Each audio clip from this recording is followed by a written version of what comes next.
Hello, everyone. My name is Sean McCaffrey. I'm the Senior DC Research Specialist with Fiducian Advisors, going to spend a few minutes discussing everyone's favorite investments within DC, target date funds.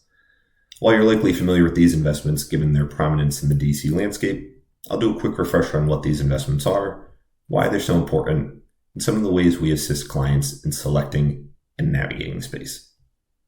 Target date funds are a suite of multi-asset portfolios designed to allocate for participants of any age and reallocate over time.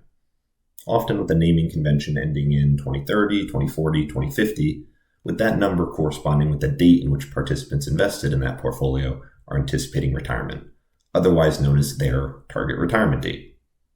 As shown on the graph here, younger participants, or those furthest from retirement, are invested in a portfolio that is primarily equities. As they age and approach retirement, their target date fund allocation becomes more conservative, allocating less to equities and more to bonds. This reallocation occurs up to the retirement date, and depending on target date provider, may also continue for a period of time in retirement as well.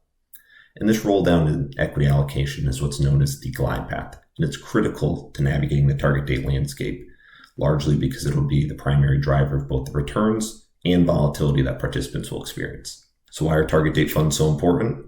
Well, over the past decade, they've become the most utilized investments within DC menus and eclipsed over $3 trillion in AUM by the end of 2021.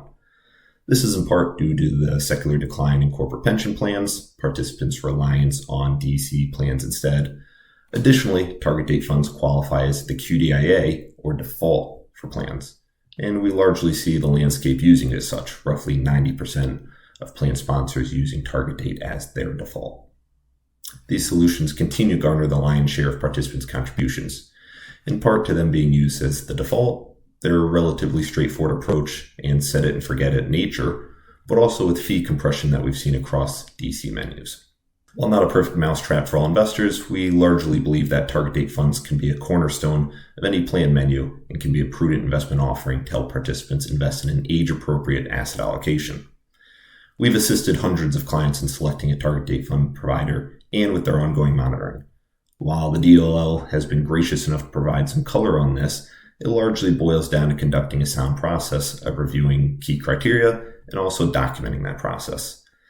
Areas of focus should include not only the equity glide path, but the building blocks, asset class exposures, use of tactical allocation, team, process, philosophy, and of course, performance and fees. To help with this, we conduct ongoing due diligence calls with target date fund providers, on-sites, annual RFPs, and additionally, we have myself dedicated to the space.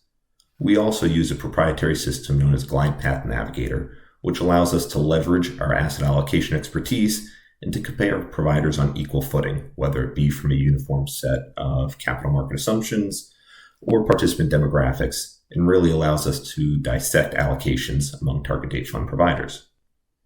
Additionally, we maintain a structured approach to statuses on target date funds. This is a process that requires investment form approval, bringing together some of the most seasoned and experienced investors at the firm. That's it for today. Please visit fiducianadvisors.com for more info on our research and insights.